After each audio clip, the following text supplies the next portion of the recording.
Donc bonsoir à tous, c'est Antichy204, on se retrouve pour une nouvelle vidéo. Donc dans cette vidéo, je vais vous montrer comment contourner un petit problème qu'on trouve avec Visual Basic, hein, qui est un problème d'installation de logiciels que vous créez vous-même, donc qui affiche par exemple ce message d'erreur. Donc vous installez votre application, mais impossible de démarrer l'application, contactez le fournisseur de l'application. Donc pour ce problème, alors c'est dû à une mise à jour qui se fait sous VB, donc Visual Basic, que vous ayez la version Express ou Pro comme moi.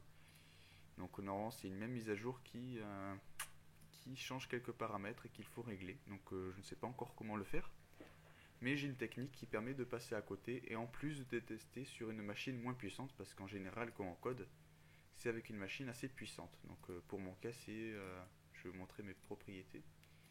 Et c'est 8 Go, j'ai une carte graphique de 1 Go assez puissante, avec un processeur plutôt puissant dessus, un 64 bits logiquement, un quad-core, enfin bon.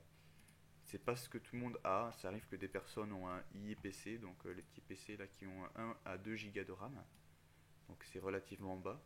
Donc pour voir si votre application marche correctement sur une certaine application, enfin sur certains ordinateurs, pardon, on va utiliser ce qu'on appelle Oracle VM VirtualBox. Donc j'ai déjà fait un tutoriel pour savoir comment l'utiliser et installer aussi un Windows XP Service Pack 3 en français. Voilà. Donc il est déjà démarré, hein, il est prêt à l'action. Donc, alors comment faire pour créer une application puis la tester sous votre VirtualBox. Donc on va voir ça tout de suite. Donc il vous faut créer un nouveau projet. Alors c'est assez difficile de le changer quand vous avez un nouveau projet parce que ça ne marche pas toujours. Mais ici, normalement, vous allez avoir Framework 4.5. Et donc, il faudra simplement le changer par 4. Parce que le 4.5, c'est tenu que par Windows 7. Donc, tous ceux qui ont Windows XP, eux, ne pourront pas l'utiliser. Donc, voilà. Donc, c'est pour ça qu'il faut changer ça aussi pour augmenter la compatibilité de votre logiciel. Donc, vous faites OK, vous créez votre application normale avec ça. Donc, moi, j'en ai déjà fait un petit test. Donc, voilà. Donc là j'ai fait une application complètement merdique qui sert strictement à rien, donc vous cliquez sur le bouton quitter, ça quitte, simplement.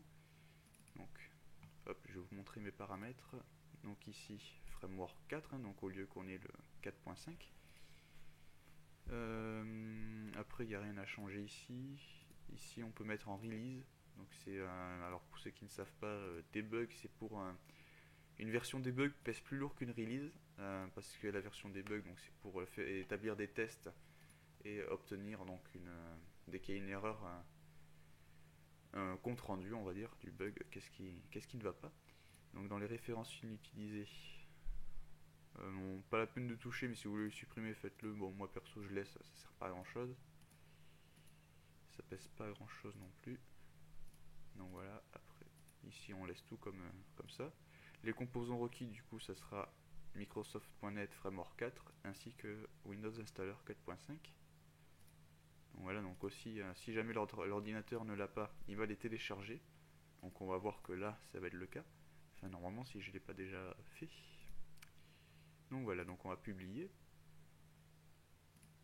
Hop. Donc dans la vidéo, je vous aurais montré comment créer un dossier de partage. Hop. Donc voilà. Et ça, on va pouvoir le retrouver sur l'ordinateur. Donc voilà. Donc quand vous allez lancer, voilà, il va installer le framework.net 4 pour 32 bits et 64. Il me semble que c'est ça. Ouais. Hop. Donc il va lancer le téléchargement. Donc j'avais eu déjà un petit problème avec celui-là. Des fois, il faut le lancer deux fois. Je ne sais pas pourquoi. Peut-être parce que c'est une version de Windows XP craquée en quelque sorte. Bon.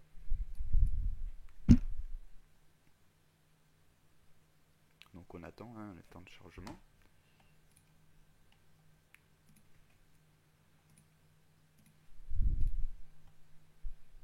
Donc là c'est une machine qui fait, alors hop, elle est pas puissante du tout, hein, c'est vraiment, il y a 128 MO de RAM graphique, donc je vous conseille de vous renseigner pour voir si vous voulez une application vraiment très légère, de mettre 512 MO pour vraiment tester sur des machines qui seraient pas super puissante quoi.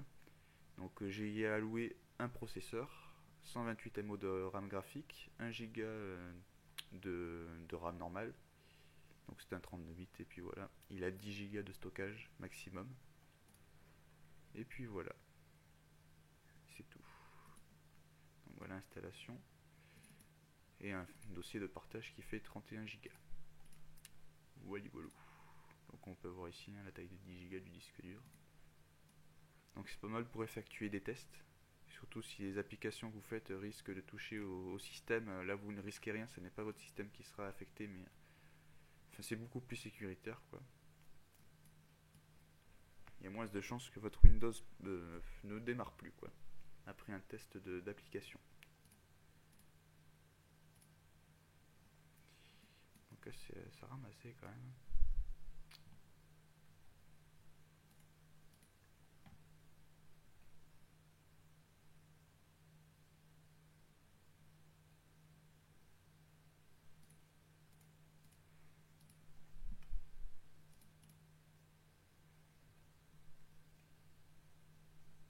Donc, vous voyez, il n'utilise pas grand chose. D'ailleurs,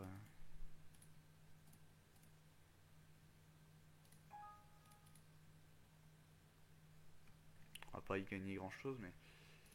Donc je vais mettre en pause, parce que on va pas vous faire patienter 30 ans non plus. Donc on se retrouve dès que c'est fini. Donc voilà, on se retrouve donc, et ça a terminé. Ça s'est fini correctement, il n'y a pas eu de problème. Donc s'il y a un problème, il suffit de relancer votre programme ici, et normalement l'installation se finira correctement. Moi j'ai pas eu besoin là, donc on fait installer, et voilà, on a notre forme. Donc il n'y a pas d'icône parce que j'ai pas pris le temps de le configurer, je lui ai pas demandé de créer l'icône. Mais voilà, on a notre programme. Hop. Donc, je sais pas s'il se met là. Si. Hop. Donc voilà, on l'a là. Et ça marche parfaitement. Donc j'ai déjà créé plusieurs applications.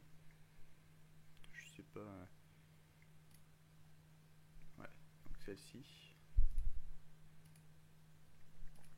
Et une autre, donc un peu plus. Ah oui, alors ça c'est. Non, c'est pas celle-là, pardon. Bon, je l'avais supprimé. Donc voilà, il reste des restes d'applications. Mais voilà, ça marche parfaitement, il n'y a aucun problème. Donc faut pas oublier de mettre en service pack framework 4.